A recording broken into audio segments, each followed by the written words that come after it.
মানুষ তার জীবনের একটা বড় অংশ অপেক্ষা করে কাটিয়ে দেয়। জীবনের জন্য অপেক্ষা, জীবন পেলে মৃত্যুর জন্য অপেক্ষা, উপেক্ষার জন্য অপেক্ষা, অপেক্ষার জন্য অপেক্ষা, আক্ষেপের অপেক্ষা।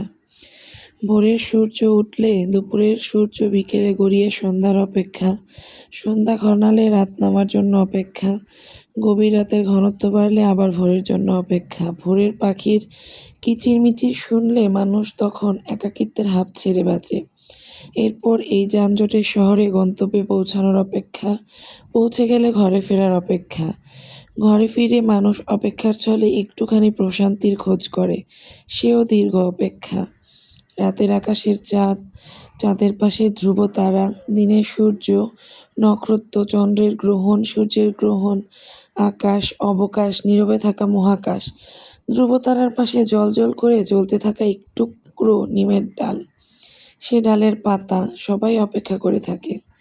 প্রিয় মানুষের জন্য অপেক্ষা, অপ্রিয়তা থেকে নিজেকে লুকিয়ে রাখার অপেক্ষা, জীবনের সবটুকু আক্ষেপকে ভুলে থাকার অপেক্ষা, ভুলে গেলে আবার স্মরণ করার অপেক্ষা, স্মৃতিকে ভুলে যাবার অপেক্ষা, স্মৃতিকে আবার আঁকড়ে ধরে রাখার অপেক্ষা, শত বছরের প্রতীক্ষা।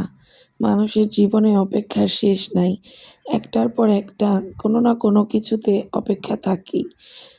এটা পেলে সেটার অপেক্ষা, সেটা পেলে ওইটার অপেক্ষা, এরকম করেই মানুষের জীবন চলতে থাকে। অপেক্ষা মানুষের জীবনের সাথে ওতপ্রোতভাবে জড়িত। অপেক্ষা ছাড়া কোনো কিছুই হয় না। একটা কিছু পেতে গেলে অপেক্ষা, একটা কিছু বুঝতে গেলে অপেক্ষা, একটা কাজ করতে গেলে অপেক্ষা, অপেক্ষার পরে অপেক্ষা।